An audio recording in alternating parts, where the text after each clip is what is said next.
नमस्कार बंधु कविता धारा को आपण को स्वागत। 74तम स्वाधीनता दिवस उपलक्षे आपण मानू भेटी देउचु एक देशात्मबोधक कविता। कवितार शीर्षक विंशतमर स्वाधीन भारत। कविताटी को लिखिचंती किट विश्वविद्यालय जड़े पुरातन छात्र कवि नीलेश कुमार भोई एवं कविताटी को उपस्थापना करिसंती उपस्थापिका सस्मिता मेहेर। तेबे आसंतु एही कविताटी को सुनी नेबा। नीलेश कुमार भोई किट विश्वविद्यालय विज्ञान विभाग जड़े पुरातन छात्र सी लगे तांकर समग्र जीवन ही उत्सर्गीकृत साहित्य साधन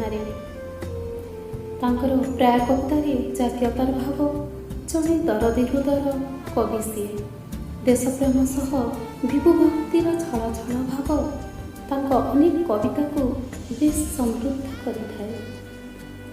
आज स्वाधीनता दिवस उपलक्षे तांको कविप्राण बेड़ भी उठी आउ से उपलक्षे से लिखिछंती कविता आउ देश स्वाधीन किंतु पराधीनतार अदृश्य बेड़ी समस्त पादरे किपरि बंधाई होइछि से ताहा सूचई देइछंती।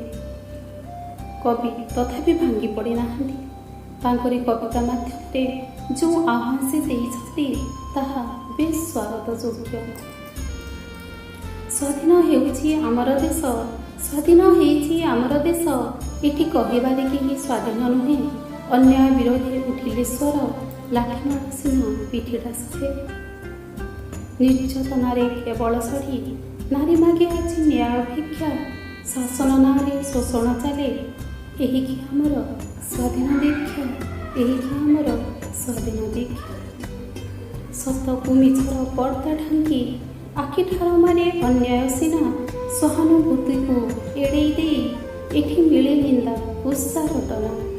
गांधीजी राम राज्य केबे, गांधीजी राम राज्य केबे पाहांती निदर सपना परी।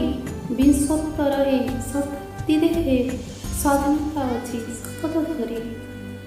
जाति धर्म वर्ण निर्विशेषे, जाति धर्म वर्ण निर्विशेषे अन्याय विरोधी लड़िबा आस। जलसाई देवा तिरंगा ध्वज।